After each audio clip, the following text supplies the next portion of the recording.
was the night before Christmas when all through the house not a creature was stirring, not even a mouse.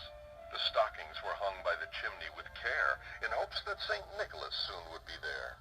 The children were nestled all snug in their beds while visions of sugar plums danced in their heads. And Mamma in her kerchief and I in my cap had just settled down for a long winter's nap. When out on the lawn there arose such a clatter, I sprang from my bed to see what was the matter.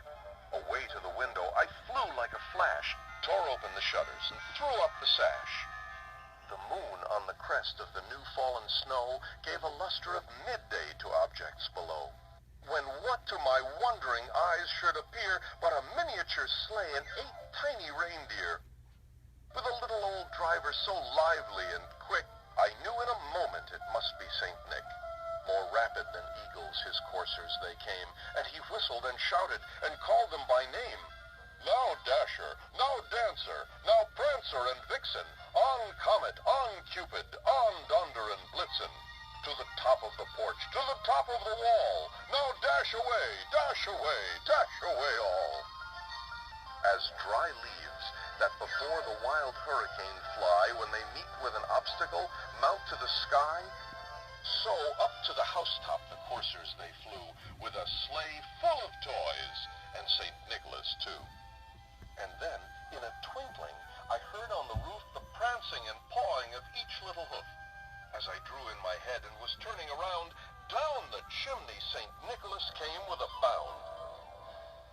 He was dressed all in fur from his head to his foot, and his clothes were all tarnished with ashes and soot. A bundle of toys he had flung on his back, and he looked like a peddler just opening his pack.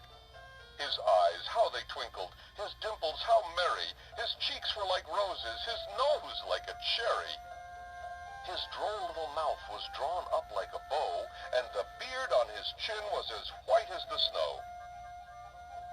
The stump of a pipe he held tight in his teeth, and the smoke, it encircled his head like a wreath. He had a broad face, and a little round belly that shook when he laughed like a bowl full of jelly.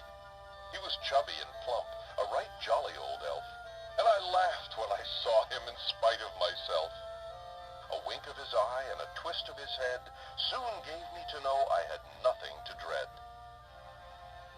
He spoke not a word, but went straight to his work and filled all the stockings, then turned with a jerk, and laying his finger aside of his nose, and giving a nod, up the chimney he rose.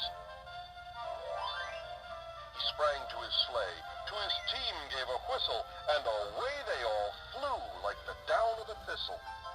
But I heard him exclaim, ere he drove out of sight, Merry Christmas to all, and to